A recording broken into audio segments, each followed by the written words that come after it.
தமிழகமெங்கும் கிளைகள் கொண்ட Annamal institute of hotel management and hospital management படிப்பில் சேர்வதற்கான அட்மிஷன் நடைபெறுகிறது. மீண்டும் தேர்தல் வந்தால் 234 தொகுதியிலும் தாவேக வெல்லும் என அமைச்சர் அருண்ராஜ் தெரிவித்துள்ளார். நாமக்கல் மாவட்டம் பரமத்தி வேலூரில் நடைபெற்ற மாற்றுக் கட்சியினர் இணைப்பு விழாவில் கலந்து கொண்ட பின் செய்தியாளர்களை சந்தித்த அவர் இவ்வாறு தெரிவித்தார். நம்ம தலைவர் சொல்ற மாதிரி இது பெரிய பதவி இல்ல, இது பெரிய பொறுப்பு. நமக்கு கொடுத்திருக்காங்க. அந்த பொறுப்புணர்வோட தான் நம்ம தமிழக முதல்வர் நம்மளெல்லாம் வழிநடத்திட்டு இருக்காரு. நமக்கு இன்னொரு பெரிய விஷயம் என்னன்னா, இந்த திமுக தோத்தும் அவங்க பாடத்தை சரியா கத்துக்கல. இப்ப இளைஞரணி கூட்டத்துல தமிழக முதல்வர் சொல்லியிருக்காரு, தமிழக வெற்றி கழகத்துக்கு மெஜாரிட்டி இல்ல, எப்ப வேணாலும் ஆட்சி கவுந்துடும் அப்படின்றாங்க.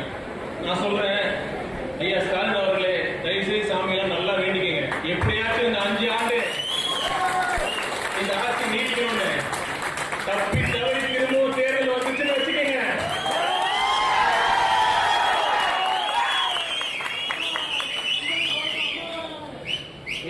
இல்ல 5